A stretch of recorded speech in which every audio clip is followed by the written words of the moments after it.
안녕하세요. 황녀의 싸다가 토크 시간입니다. 네, 오늘의 황녀 사연은요. 언제나 내 편이 되어주는 남편이 시댁에서 시원하게 사이다를 알려준다는 내용의 사연입니다. 사연 읽기 전에 구독과 좋아요, 많은 공유 부탁드릴게요.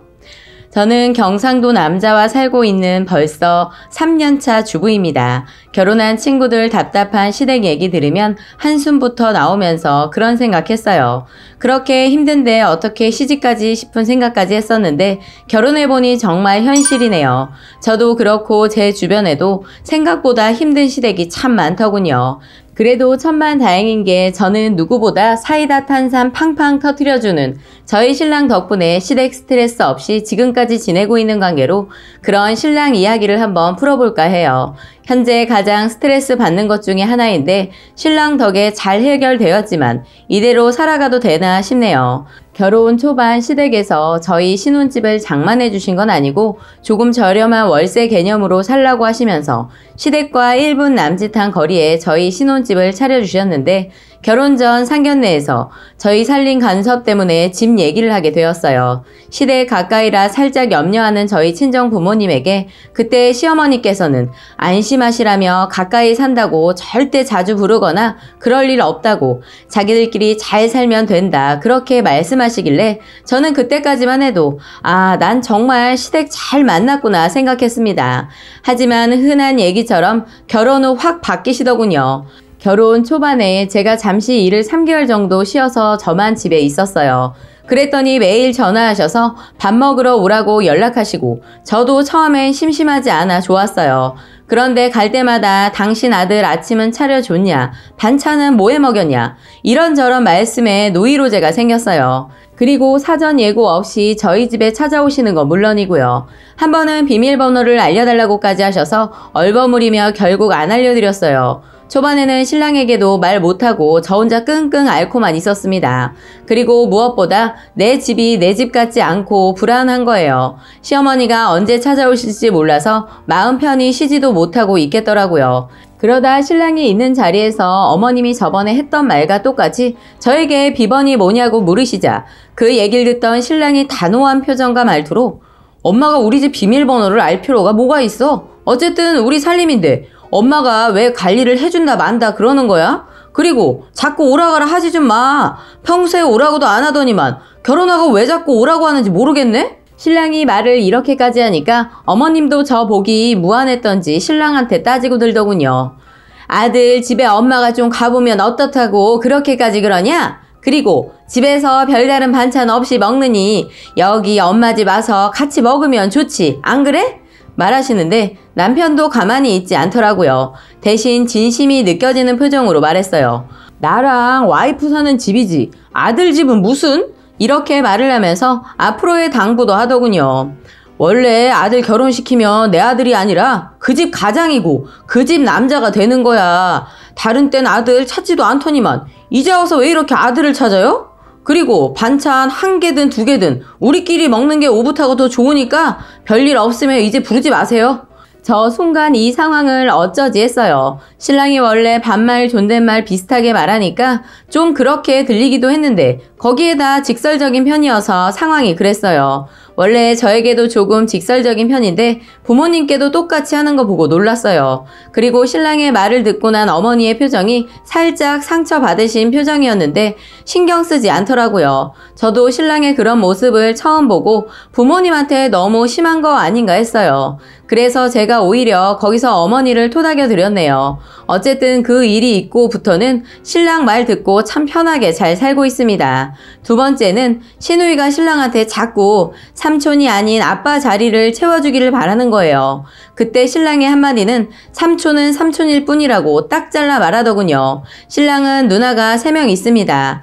첫째 누나는 시집을 아직 안 갔고 둘째 누나는 갔다가 돌아온 돌싱이며 셋째 누나는 해외 거주라 거의 볼 일이 없다 보니까 부딪히는 일도 없었어요. 저희가 결혼하기 전 둘째 누나 이혼 소식을 들었는데 어떠한 이유로 이혼을 했는지 정확한 사연은 모르고 있었어요. 현재 시댁에서 얹혀 살고 있습니다. 한편으론 본인은 쿨한 신우라 생각하지만 은근히 시댁살이 시키는 그런 타입이에요. 저희가 결혼한 뒤 시댁 식구 다 같이 모인 자리에서 신우이가 뜬금포 발언을 하더군요.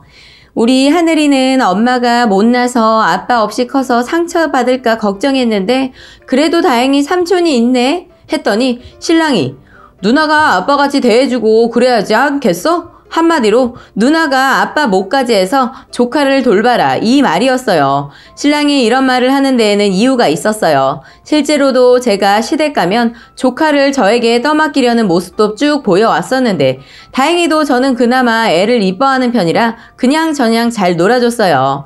신랑한테는 저는 애가 이쁘기도 하고 놀아주는 거 안 힘들다 얘기해서 그동안 신랑이 짜증나도 참아왔는데 시누이가 말을 했는데 그 말 듣자마자 신랑 표정이 싹 변하면서 나한텐 조카고 누나 앤데 내가 왜 아빠처럼 대해줘야 하는 거야? 삼촌은 삼촌일 뿐이지 아빠 노릇은 태어날 내 애한테 해줘야지 뭔 헛소리야? 했더니 둘째 시누이가 너는 참 조카한테 정도 없다 하자마자 신랑이 누나는 동생이 나보고 아빠 노릇 해달라고 소리하기 전에 누나는 엄마한테 애 좀 그만 맡기고 엄마 노릇이나 잘해라. 그리고 엄마부터 잘해야지 무슨 아빠 타령이야? 둘째 시누이 듣고 있다 짜증이 났는지 방 안에 쏙 들어가서는 궁시렁궁시렁 하더군요. 솔직히 남편 말이 심하게 느껴질 수도 있겠지만 시누이가 정도가 심한 게 늘 게임에 빠져서 매일 시부모님께 애를 맡기고 게임에 빠져 있어요. 신랑이 그동안 그걸 지켜보다 짜증나서 한 소리 한 겁니다. 시누이는 그 이후 조카 봐달라던지 조카를 예뻐해 달라던지 그런 요구를 일절 안 하더군요. 그리고 조카가 4살인데 나이가 들수록 오냐오냐해서 그런지 너무 버릇 없어서 신랑이 더욱 싫어하기도 해요. 나중에 조카 때문에 누나랑 크게 싸우고 현재는 거의 왕래 없이 지내고 있습니다. 세 번째로 말씀드리고 싶은 얘기는 아내의 사랑은 남편 몫이라는 얘기입니다. 저희 시댁은 완전 옛날 가부장적인 집안인데 이런 가부장적인 집안에서 저희 신랑 같은 사람이 나왔다는 것은 신통방통할 정도예요. 시아버지는 한결같이 물, 밥, 과일 그런 한마디들로 시어머니를 시키는 분이세요. 그런데 신기한 게도 그런 걸 아무렇지 않게 다 하시는데 저는 그런 시어머니가 더 신기했어요. 오래간만에 어버이날이라고 해서 온 가족이 다 같이 모인 날이어서 고기를 굽고 술도 한잔하고 모처럼 화기애애하고 좋았어요. 저희 신랑은 까탈스러운 면도 있지만 참 스윗한 남자여서 집에서나 밖에서나 꼭 제 거 먼저 챙겨주는 것은 기본이고 밥 위에 반찬까지 올려주는 남편이에요. 그러면서 제가 잘 먹는 모습 보면서 행복한 미소 짓는 그런 남자입니다. 그런데 그날도 어김없이 시부모님 앞에서도 눈치 보지 않고 똑같이 행동을 하는 거예요. 저는 조금 민망스러워서 귓속말로 안 챙겨줘도 되니까 그만하고 자기 먹어 했지만 신랑은 주변 개의치 않고 계속 하더라고요. 그러다 시어머니 시아버지가 그 모습을 계속 빤히 쳐다보시더니 시아버지께서 뭐가 그리 좋냐 하시더군요. 남편도 내 색시니까 좋죠. 부러우시면 아버지도 어머니한테 이렇게 하시면 되지. 그러면서 저를 환한 웃음으로 쳐다보는데 저도 사실 민망하지만 신랑을 보고 환하게 웃어줬네요. 그걸 보며 시어머니도 한 소리 하는 거예요. 그래도 어른들 앞에서는 조금 자제해야지. 남사스럽게 뭐 하는 거야? 그 말을 듣자마자 남편은 요새는 남자가 이렇게 표현해줘야지 멋진 남자인데 어머니 아버지는 그걸 모르시네. 자고로 아내 사랑은 남편 몫인데 아버지도 어머니한테 좀 잘해주고 그래요. 여자는 사랑을 받아야 행복하다는데 엄마는 요새 영 힘들어 보이는데 아버지 눈에는 안 보이세요? 두 분 다 동시에 어이구 참나 너희들 잘났다 하시더군요. 결국 시아버지 어머니 둘 다 신랑을 포기하셨어요. 저도 반 포기 상태로 아이새가 어미새에게 모이 받아 먹듯 신랑이 주는 거 열심히 받아 먹었습니다. 그 이후부터는 가족들 모일 때 제가 아니라 신랑이 주도적인 걸 아시기 때문에 저희가 어느 정도의 애정행각을 해도 그러려니 하시면서 별 말씀 안 하시더군요. 마지막으로 첫 명절의 추억을 한번 얘기해 볼게요. 현재는 여러 가지 사정이 있어 명절을 챙기지 않게 되었는데 그땐 결혼하고 첫 명절 추석이었네요. 첫 명절이라도 한복도 준비해두고 긴장된 마음으로 추석을 맞이하게 되었어요. 둘째 시누이가 추석 전날 아침에 전화해서 저에게 그러는 거예요. 넌 신랑보다 먼저 와서 일을 도와라? 그런 소리를 해서 신랑한테 말하고 먼저 가려고 생각하고 있었는데 신랑이 누나한테 전화해서 헛소리하지 말라며 끊어준 덕에 편하게 신랑이랑 시댁에 같이 갈 수 있었어요. 그리고 첫 명절이다 보니 할 줄 아는 게 거의 없어서 어머님 옆에서 열심히 잣일을 거들어드렸어요. 당연히 신랑도 저와 같이 하고 있었지요. 그런데 오히려 신랑이 저보다 더 잘하더라고요. 그걸 보며 시어머니의 흔한 레파토리, 넌 참 시집 잘 왔다? 는 소리를 하셨는데 신랑이 바로 엄마가 이렇게 만들어 놓은 내 성질머리 얘 아니면 데리고 올까 할 사람 없어. 내가 장가를 잘 간 거지 라고 카바를 쳐주어서 또 한 번 쿨하게 해결이 됐어요. 또 한 번 시어머니 표정은 어두워졌지만 전 그 와중에도 주책맞게 신랑에게 살짝 감동 먹었답니다. 저희 시댁은 제사를 이상하게 한 곳에서 지내지 않고 여러 군데 나눠서 지내는 집안인 듯 했어요.